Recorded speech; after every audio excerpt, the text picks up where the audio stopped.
Doa selesai. Udah siap semuanya belajar? Siap dong. Siap gak siap? Coba sebelum kita mulai ke pelajarannya bisa dilihat di sekelilingnya ada yang kotor atau gimana? Ada Bu. Ada Bu, buku semen 1, izin keluar. Iya, boleh. Silakan.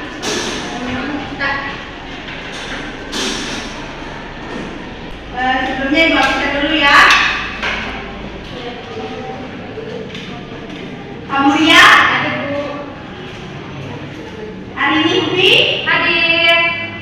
Rizka Hardianti? Iya. Sesuatu Hasanah? Iya.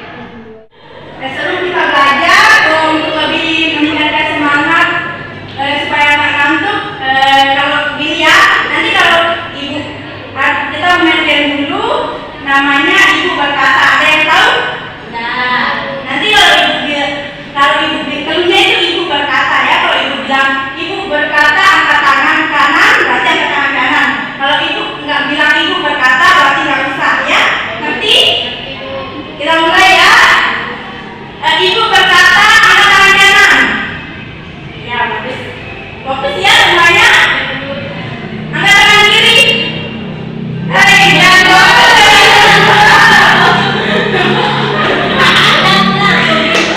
ya. Ibu berkata pegang kepala. Apa? Ibu berkata pegang hidung. Baiklah, karena semuanya udah fokus, sekarang ada yang tahu kita mau belajar tentang apa? Kedaulatan negara Republik Indonesia. Ya, ada yang tahu apa itu kedaulatan? Kemudian, Tidak Bu. ya yuk, nggak ada yang tahu? Tahu.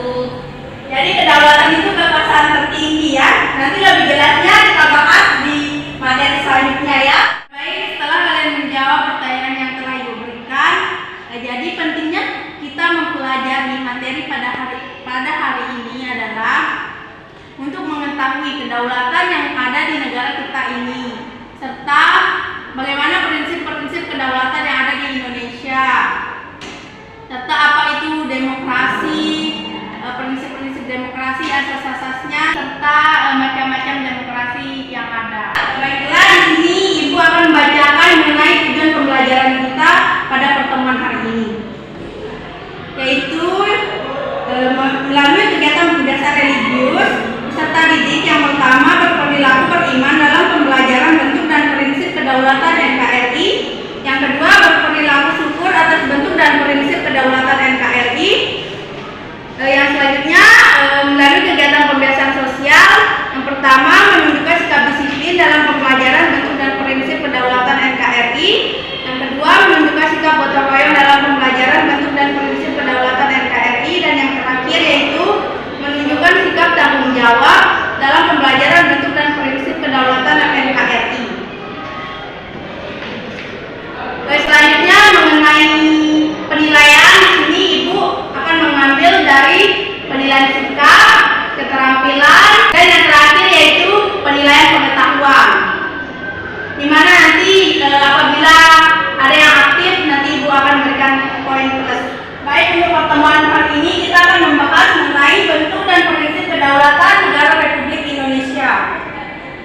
Di mana seperti yang sudah dijelaskan tadi, kedaulatan itu merupakan hukum tertinggi. Di mana negara Indonesia di sini menganut kedaulatan rakyat. Yang landasan hukumnya yaitu pada pembukaan Undang-Undang Negara Republik Indonesia tahun 1945 alinea keempat, pasal 1 ayat 2 Undang-Undang Negara Republik Indonesia tahun 1945. Selain mengenal teori kedaulatan rakyat, negara Republik Indonesia dipertegas dengan kedaulatan hukum. Di sini bisa dilihat prinsip-prinsip mengenai kedaulatan negara Republik Indonesia, yaitu negara Indonesia adalah negara kesatuan yang berbentuk republik. Kedaulatan berada di tangan rakyat dan dilaksanakan menurut Undang-Undang Dasar. Jadi setelah Ibu menjelaskan materi tadi, Ibu ingin bertanya. Yang pertama, ada yang tahu kedaulatan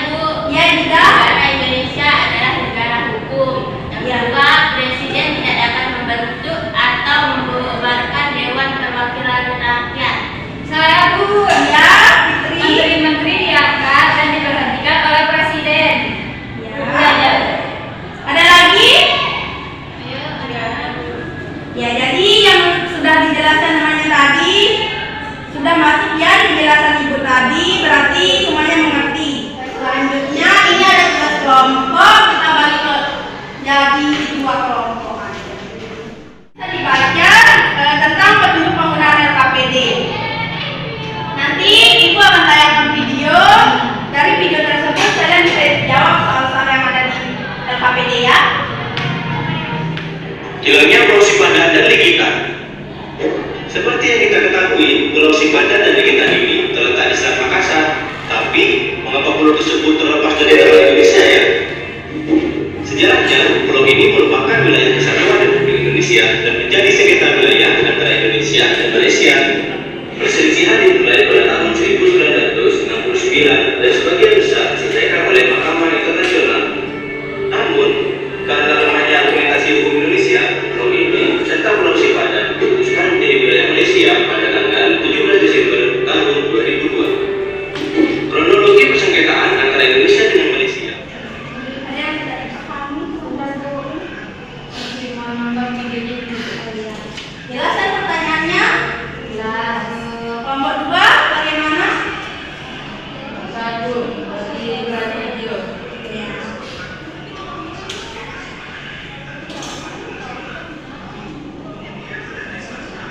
Kalau ada yang tidak jelas bisa ditanyakan ya. Oke, Bu, siap. Sudah Bu, kelompok 2 nggak tahu Bu, tapi udah selesai belum? Kelompok 2 gimana? Sudah.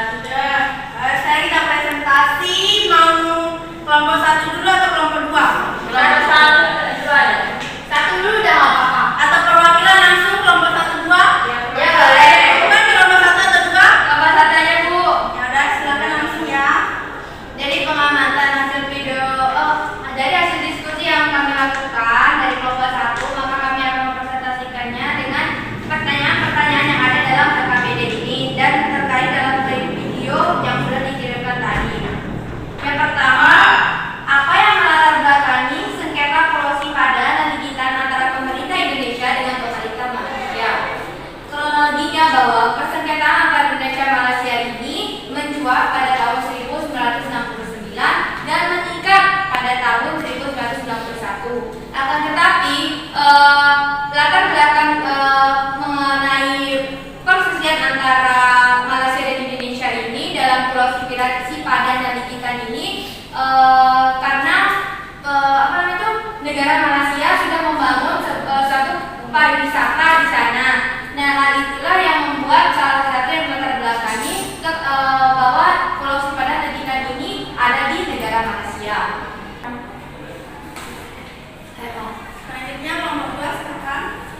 Baiklah, saya akan menyampaikan hasil diskusi hasil kerja kelompok kami. Pertama, apa yang melatar belakangi sengketa Pulau Sipadan dan Likitan antara pemerintah Indonesia dengan pemerintah Malaysia. Kronologi persengketaan antara Indonesia dengan Malaysia mencuat pada tahun 1969 dan meningkat pada tahun 1991 ketika Indonesia menemukan bahwa Malaysia telah membangun beberapa fasilitas wisata di Pulau Sipadan. Indonesia mengklaim telah membuat perjanjian lisan dengan Malaysia pada tahun 1969 untuk membahas masalah kedaulatan atas pulau-pulau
Undang-Undang Dasar